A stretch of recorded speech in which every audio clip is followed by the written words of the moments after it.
virtually live from my home studio in Greenville, South Carolina.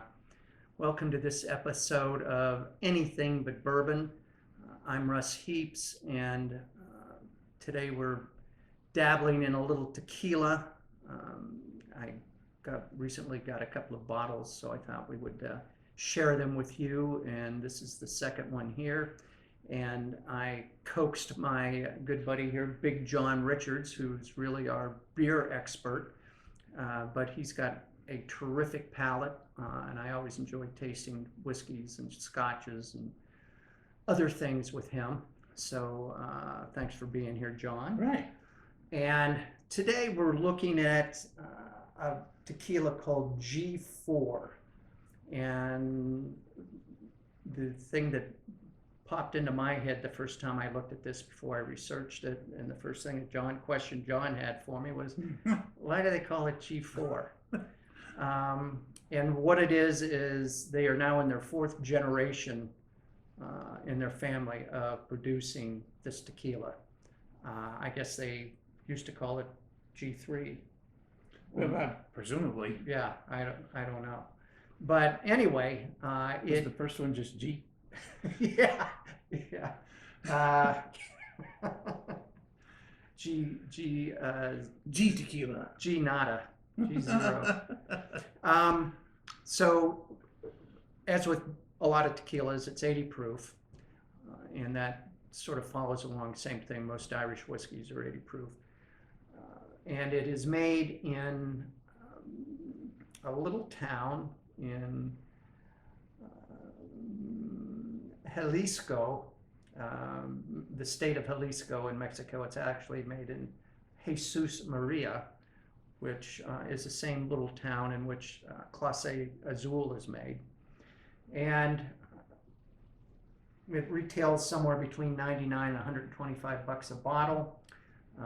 And it's double distilled, and it is aged for 5 years in bourbon barrels. So that's pretty much... That's a lot of age. That's a lot of age. I'm saying 5 years. That's just what I picked because it was on the internet when I was searching for it. It was everything from 2 years to 5 years. Oh. I think on the bottle it says 5 years. The Google can't lie.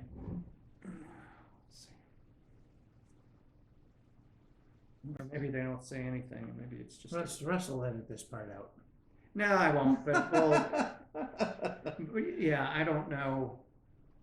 Let's go with 5. Let's go with 5. I like 5. I think that's a nice round number.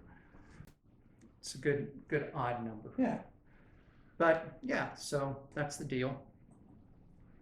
All right. Pretty color too. It's a lot more straw, lighter, more lightly colored than And it's... Clase Azul was. And it is, I just looked at it. Yeah, I thought so. It's an Anejo too. It's an Extra Anejo. Yeah, which means it should be... You'd think it would pick up more, but yeah, I would think it'd be a little darker, but such is life. what do I know? Yeah, it's almost silver. Yeah.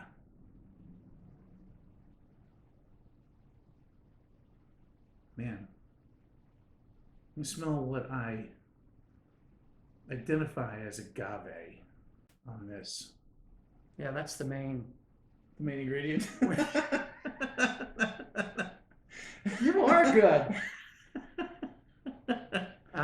Yeah, it's, but I mean, I'm getting that a lot more.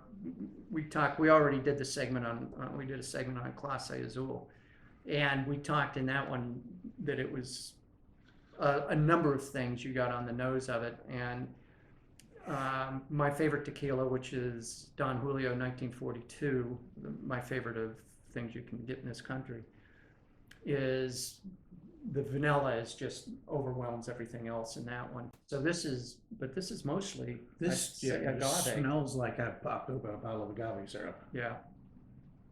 And I mean, there's a little bit of spice going on there, and maybe something fruity that I'm not placing. I'm almost getting something citrus out of it. Mm.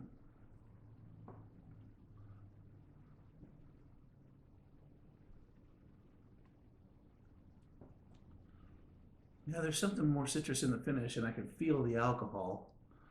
It's a lot of spice on the back end Yeah. of that. Yeah, there is. And it's just lingering with all the wood and spice. Yep. Well, that's what happens when you put it in the barrel for 5 years. Right.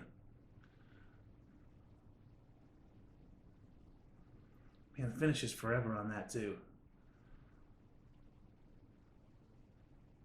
As that spice starts to dry up on you, you get a little more of that agave sweetness and a little more of that sort of berry fruitiness, I think.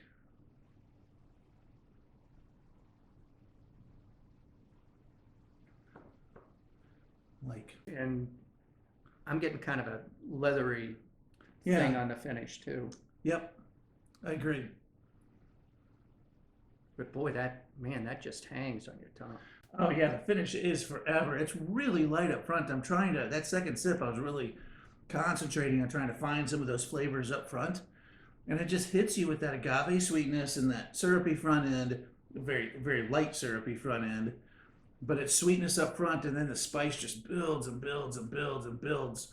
And it's still getting spicier on my palate now. It's me too. Yeah. It's not like a peppery alcohol sort of bourbon thing. It's like I said, it's a leathery kind of spiciness. Yeah. It's weird. It's like I'm identifying it with a seedy kind of spiciness. And I can't think of what it's triggering in my memory. That's neat, man. It's an entirely different ballgame than that Clase Azul was. Yeah. And likewise, it's 180 degrees from 1942 as well. Yeah. Yeah, this carries a lot more of I do feel the alcohol burn. It carries more of the alcohol burn. It's a lot spicier than most of the other big tequilas I've tasted. But again, the balance is there. It starts with that sweetness, and the instant it hits your palate, all that agave sweetness washes the spice away for a second, and then it starts building again. When it dries out from back to front, so the last thing, it's like feel it in my throat first, and then it dries out forward across my palate, across my tongue. Yep. Huh. Wow, I like it. That's really good. I would absolutely sit and sip on this as well. Yeah. Oh yeah. Not that I would choose it over Clase Azul or 1942, either one, but I like this a lot. And we have no trouble sitting around sipping it. No, absolutely. This, it's funny, I think the Clase Azul was asking me to spend more time with it, whereas this one feels like it's asking me to keep coming back more quickly. Yeah. That's evidenced by the fact that I've almost killed it. Well, we can't let you do that. Seriously. So, all right. see you next time.